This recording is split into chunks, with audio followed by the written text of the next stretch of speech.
Hey there everyone, I'm Jakejames Lugo and welcome to the channel. So get comfortable and get ready because today we're talking about Persona 5 Royal, and I need to give a big shout out to Sega and Atlus for sending me a copy of the game early to review for all of you. Big ups to them. So get your glasses on and get yourself in a Japanese anime high school type of mood because we're going to talk about this epic game. Persona! Persona 5 originally released in September 2016 for PlayStation 3 and PlayStation 4, but got a worldwide release outside of Japan in April the next year.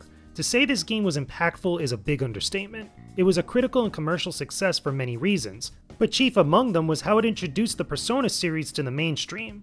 Like its predecessor, Persona 5 eventually got a new expanded version with a ton of new content and various improvements to the game. This is known as Persona 5 Royal, the version of the game that we're looking at right now. I'll get into why it's so different later, but what's the story that we have here? Like every Persona game, you control a young, silent high school kid that comes to a new home after some big event. In this case, you're given the codename Joker eventually, so for the sake of simplicity, I'm just going to call him Joker from now on, but you could pretty much name him whatever you want. Joker finds himself transferred to Shujin Academy after he tries to stop a drunk man from abusing a woman on the street. He gets sent to live with the owner of the LeBlanc Cafe, Sojiro Sakura, and is put on probation. While all this is going on, Joker finds himself dreaming about a dark place called the Velvet Room and a mysterious man named Igor and his two assistants. They tell Joker that he must undergo a rehabilitation in order to stop a great ruin that is coming at the end of the year. To do so, Joker needs to create bonds with others to help him gain enough power to prevent this from happening. I'm keeping things a little vague here to avoid spoilers, but what follows is a long tale about coming of age, changing the hearts of people, and a supernatural world that influences the lives of Joker and his friends. There's so much more that happens here, but that's the general idea. But does this new version of Persona 5 live up to the hype for fans of role-playing games? Well, that really depends. Can you honestly improve upon something that was already great or damn near perfect to begin with? Finish him! The curtain falls. Now, Persona 5 is very special to me because it is the only game out of my entire career in games media or just talking about and discussing games in general where I gave it a full 100 out of 100 for its review. To me, one of the things that I love so much about it is that it has such a strong sense of style. The way that it looks, the way that it sounds, the way that it plays, everything just comes together so nicely. And on top of that, as if things couldn't get any better, we have all these different characters that we could really resonate with and connect with over this long period of time that we spend playing this game. Yeah, sure, of course, it has those little trappings and tropes here and there that are typical with anime storytelling, but still, that doesn't necessarily mean that it's not an entirely fun trip throughout the whole experience. It's just something that if you love that style of games, or especially if you're into JRPGs, you're really going to have a lot of fun with Persona 5. It's just something that just, again, comes together so damn well. And for me and many other people out there, Persona 5 Royal is supposed to be like the definitive version of Persona 5, adding in a whole bunch of extra stuff that wasn't in the original release. That is something that's very darn cool. But despite all this new stuff that comes with this new edition of the game, what is it about Persona 5 that has people liking it so darn much? Let's actually explore all the different aspects about it because there is a lot to cover here, and trust me, it's going to be a lot of fun. Playing a Persona game is usually split into two main sections. You have the turn-based battles and dungeon exploration that has been part of the series since the beginning, but then you also have the social simulation that brings the story together. Both parts are incredibly deep in their own right, so before we dive into the social stuff, let's talk about the combat and exploration gameplay first. Battles in Persona 5 Royal are turn-based and simple to get into. There's a lot of layers to the combat, but it never becomes too overwhelming. Joker and the rest of the Phantom Thieves can use their personas to cast magic as they fight enemies known as shadows. While his friends have one persona to use, Joker can switch between multiple personas as you progress through the game, allowing him to use all kinds of magic and abilities. This is great against new enemies and crazy situations as you explore dungeons known as palaces and a giant ever-changing place called mementos. You can take advantage of enemy weaknesses to gain the upper hand, which is typical of any JRPG with this style of combat. What makes Persona radically different, however, is how you can have a variety of tactics in a fight, including the ability to talk to enemies and coerce them into giving you items, giving you money, and even joining you as one of your personas. It's a very clever way of mixing things up and having options for almost every situation. There's a lot more even beyond that, but like I said, I never felt that things got too overbearing. The combat is streamlined enough to ease you into every aspect of the gameplay over the course of the entire experience, and it doesn't really punish you for not utilizing everything all the time. In Persona 5 Royal, everything gets expanded upon with the inclusion of Showtime moves, which are like team attacks between characters that are very different from the all-out attacks that you get when enemies are knocked down. Depending on what part of the story you're in, characters can randomly team up for a cool maneuver that deals massive damage. Unfortunately, you don't gain access to this until much later in the game, but they're so worth it when you're finally able to use them, and each new one is just as flashy and cool as the last. Overall, the combat of Persona 5 Royal is great. All of this stuff really complements what was already in the original release and is very welcomed. I definitely feel like Atlus worked hard to perfect every facet of Persona 5's gameplay. Now then, could you explain to me the strategy for this mission? Strategy? You don't have one? Wait, the Phantom Thieves were acting without any plans? We pretty much look around the area. I provide navigation when needed. And then... If we run into shadows, we beat the shit out of him. Very well then. I feel like I'll be useful for sure. I have to say that I strongly feel that Persona 5 is probably one of the easiest JRPGs to get into. It doesn't matter if you've never really dabbled in the genre before, it really does its best to kind of ease your way into all these different elements that you would see in other typical JRPGs, especially ones that have a whole bunch of mechanics that they're throwing at you. Persona 5 really just, again, gradually just introduces new stuff to you, and with all the extra stuff that's coming for Persona 5 Royal, it might seem like a lot, but it really isn't, especially if you take it one step at a time as the game presents it to you. When you're getting into different battles against all the types of shadow enemies that you run into, whether it's in the different palaces that are related to the story, or if you're just exploring mementos and trying to find out all its secrets and stuff, it actually is really fun, even though it gets very repetitive, but it's still very addicting. You just don't want to stop as you're exploring all these different areas. And it actually helps too that all the stuff that you're doing just looks and sounds great. Every time I cast the spell with a different persona, whether it's Joker or any one of the Phantom Thieves, it just looks fantastic. Especially if I hit a weakness on an enemy, it makes it look all dramatic and crazy. And then you go into the all-out attacks, it just looks fantastic. The interesting thing about Persona 5 Royal is that all the different places that you visit, specifically the palaces and mementos itself, has a bunch of new additions to them, including remixed areas with some of the palaces that are very different from the original game, but also little places here and there that are just completely changed up to make it feel very fresh and very different. You even get a brand new ability to use the grapple hook that not only allows you to traverse certain areas and gaps, but you can even use it against like certain shadows that you're trying to sneak up on in order to get an ambush, in order to prevent from being spotted and having the shadows be stronger. It's really freaking cool in this version of the game because it feels even more dynamic compared to what it was originally. You're doing more stuff, you're doing things even faster and even more stylish than you could ever before. But outside of the combat, there's a whole nother element to the Persona games that is just as interesting and really in-depth as the combat itself, and that's the social simulation part of Persona, which again gets very in-depth, gets very crazy, and again, it needs its own section because there is a lot here to unpack. The combat is just one part of the Persona experience. On the flip side, it's all about living the life of a high school student in Japan. No uniform required too. Some people might find this to be a little dull in comparison, but trust me, everything that you do in Persona 5 ties into the whole game in some way. The social side of things can be very time consuming and require you to have a lot of time management skills, especially if you want to make everything work in your favor. The game gives you one full year within it to explore and develop your relationships with the characters. Some of this can be done only during certain times of the day or night, so you have to plan accordingly. Luckily for us though, Persona 5 Royal has a number of deadlines and reminders to make sure that you know to keep things moving. In between all of that, you could pretty much do whatever you want as things continue to open up throughout the year. You could spend time with the Phantom Thieves members, get a part-time job to earn some extra cash, visit new locations to unlock helpful items, explore mementos, and so on and so forth. There's a lot to do here, and luckily it doesn't become too much. There is a ton of story progression that happens during these segments, a lot of which might seem like filler to some people.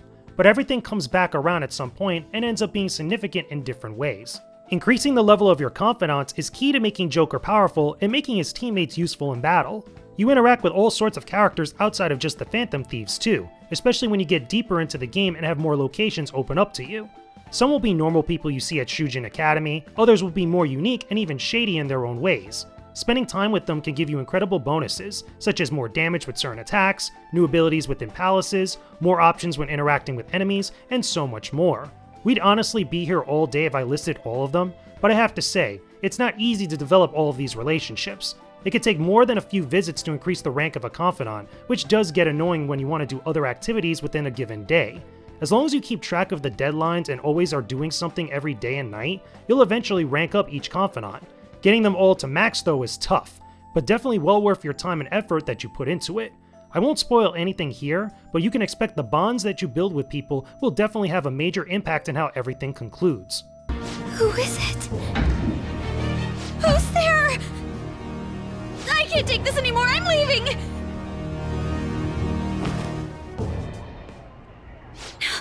No, my legs won't move.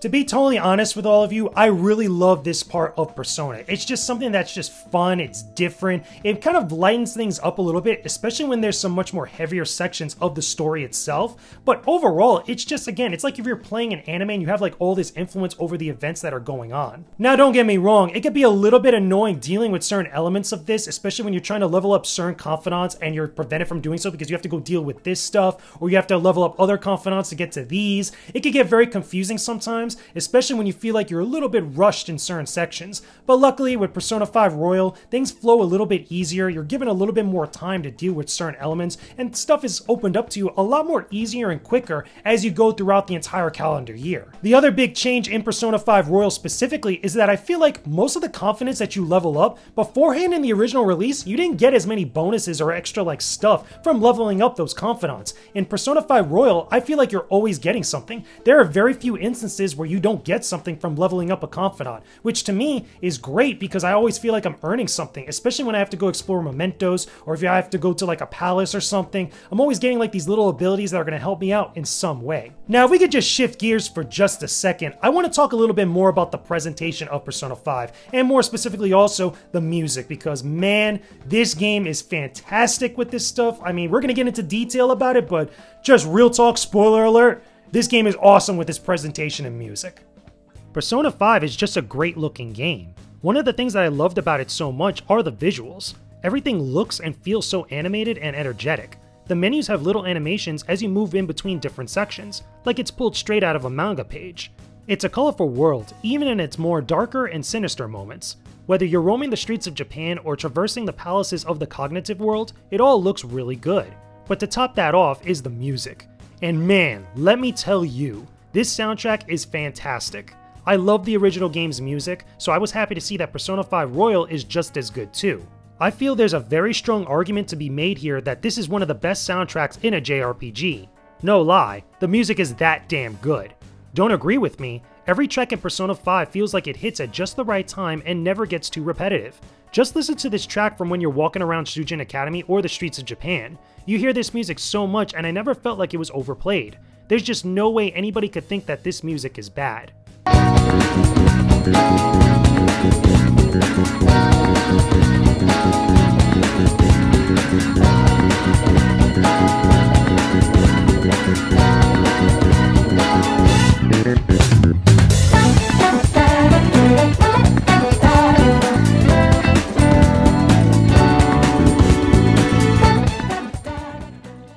You see what I'm saying? And that's just one track out of an entire soundtrack with amazing themes for the entirety of the game. But I haven't even gotten into the battle music yet. During combat, the music gets even better. The track Last Surprise is my absolute favorite and probably the one that everybody thinks about when you're talking about Persona 5. I love this music and honestly can't get enough of it.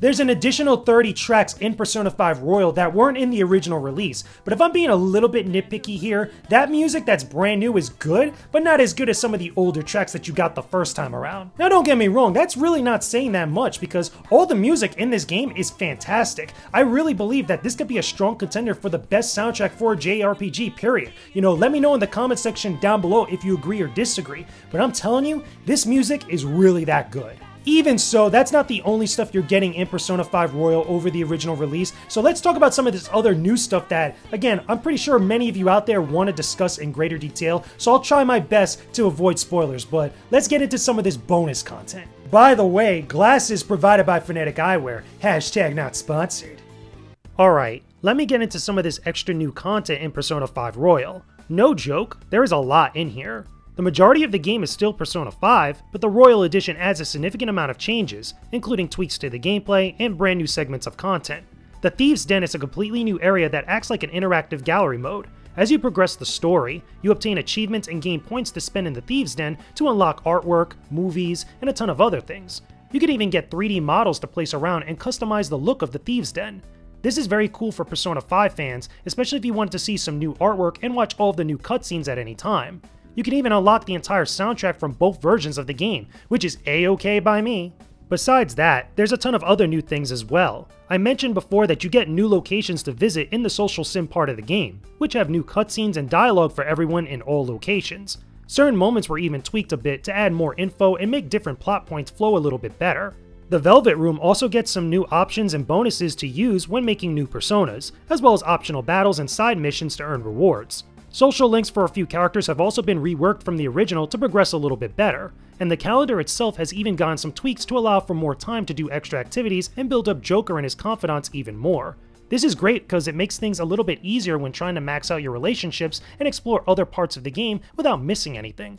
Now of course, I can't go without mentioning the new characters Kasumi and Maruki. Each of them have their own character development and play a role in the greater narrative. I'm gonna avoid saying much about both because of heavy spoilers, but what I can say is that Kasumi eventually joins the Phantom Thieves, while Maruki adds another layer of subtext and character development to Joker and his friends. Both are well worth interacting with and developing relationships, especially with the bonuses you gain from interacting with them. So even after all of this, I'm only scratching the surface with just how much has been changed in Persona 5 Royal over the original. Atlus has really outdid themselves in a game where they arguably already outdid themselves. Hey there, congrats on surviving finals. Today was the last day, right? Say, would you happen to have some free time right now? There's something I'd like to discuss. Thanks again for letting me join you. To be honest, prelims are coming up soon, so I didn't want to take any chances of getting sick.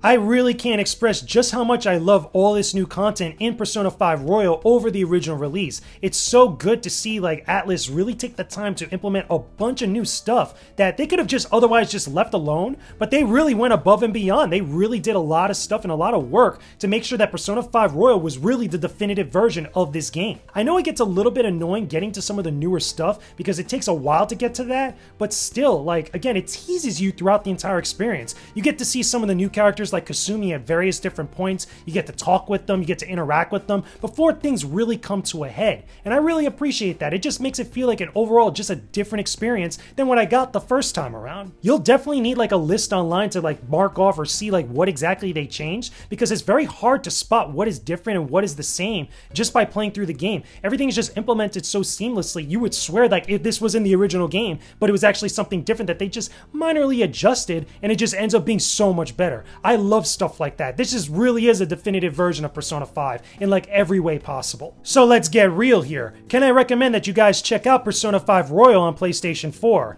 Hell yes. This game is still awesome, and it's even more awesome with all the extra bonus content, with all the little tweaks here and there. This really is, and I'll keep saying it, the definitive way to play Persona 5. It's a fun experience with an amazing story that has a lot of characters you're going to spend a lot of time with. It has some addictive gameplay, especially for the combat in a JRPG. It has a strong sense of style and an amazing soundtrack that I feel like nobody will really get tired of listening to every single one of these tracks. It's just really that good. Everything comes together so well, and you need to play Persona 5 Royal, or just Persona 5 in general, if you're a fan of Japanese role-playing games. It's still one of my favorite games I've ever played. I think it's the best in the genre, and it's a must-own and a must-play for anybody that's a fan of video games.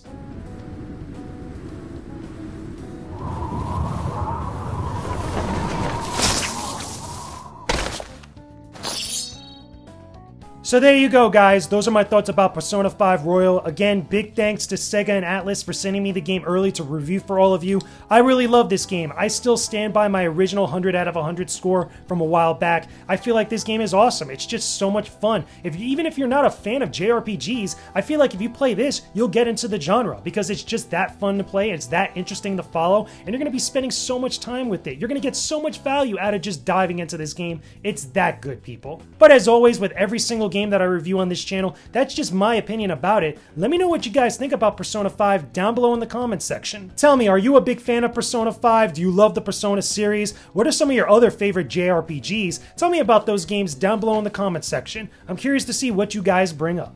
Thanks for watching this video, everyone. Go ahead and click the boxes on the side to see more videos and subscribe to my YouTube channel. Don't forget to go visit my Patreon page for exclusive gaming content that I know you'll really love. Hope you have a chill day. Peace out and stay epic, everybody.